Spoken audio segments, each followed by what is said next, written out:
Now it's time to please welcome Danielle Burr, Head of Federal Affairs at Uber, for brief sponsor remarks. Danielle, the floor is yours.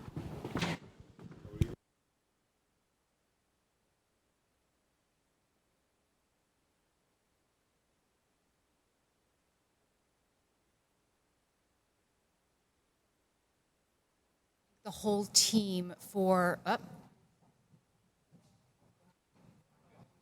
Mike? There we go. Told me not to be worried about projecting. For those of you that didn't hear, I'm Danielle Burr with Uber, and I oversee federal affairs. I'm thrilled to be with you all here today and thank the folks at the Hill for inviting us to participate and giving me the opportunity to talk to you a little bit about Uber's vision for the future of transportation and mobility. At Uber, we have a tremendous amount of stakeholders that we consider when it comes to our services. How those stakeholders are impacted by the future of transportation is critical. We view the future through the lenses of our riders, our drivers, and our couriers, and in the cities where we operate.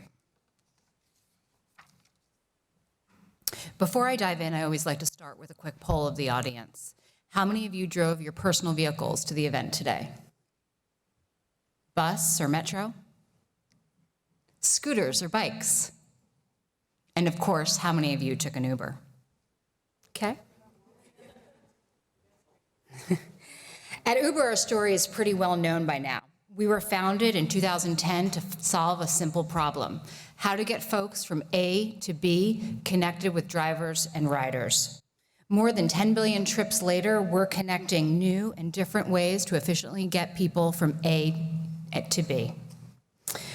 At Uber, we believe good things happen when people can move, whether that's across town or towards opportunities. And the future of transportation will have to acknowledge how to embrace those opportunities. We're getting there?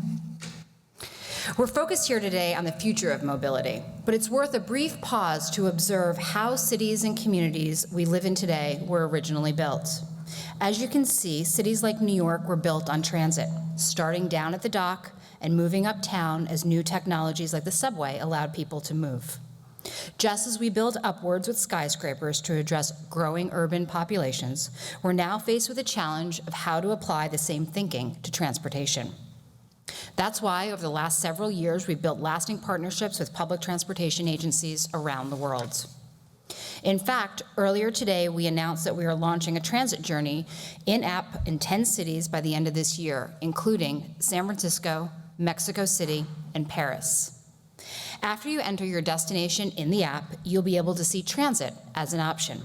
From there, users will be able to see available routes, real-time pickup times, as well as arrival times and walking directions from transportation stops.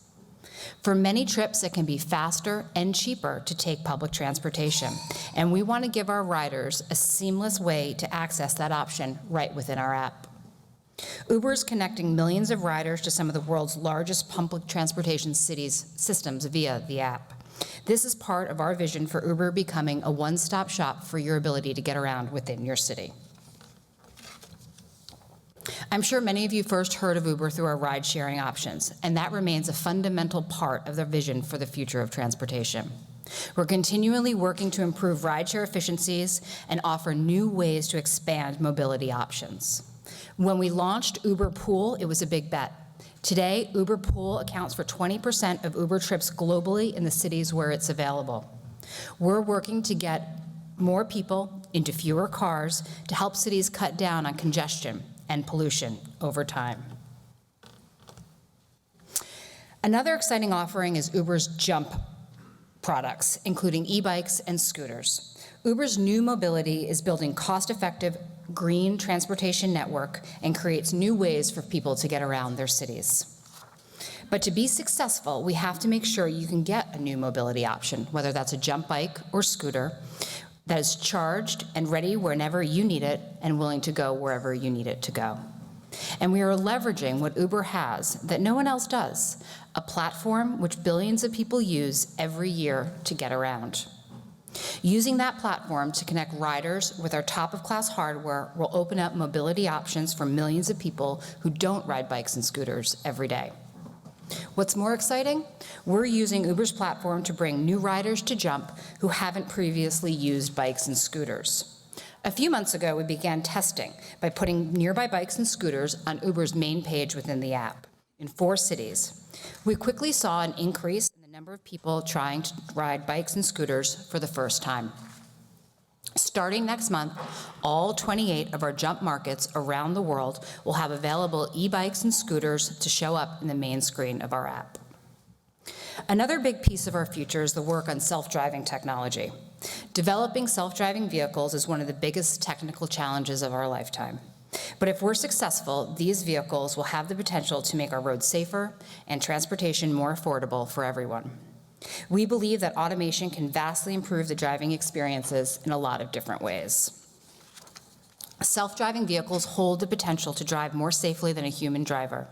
Additionally, when operated in a shared fleet at scale, self-driving cars can be cheaper to operate than human cars. One of our most ambitious and exciting projects is Uber Air. This is our effort to create an urban aviation ride-sharing network that is safe, quiet, and environmentally conscious. By 2023, we plan to begin to deploy multimodal transportation network, connecting a robust network with our on-the-ground network, enabling cities to become smarter, more efficient places to live. We are working with government and industry stakeholders to create the world's first aerial ride-sharing network, with electric Uber Air vehicles transporting people across cities, eventually at the same price as an Uber X of the same distance.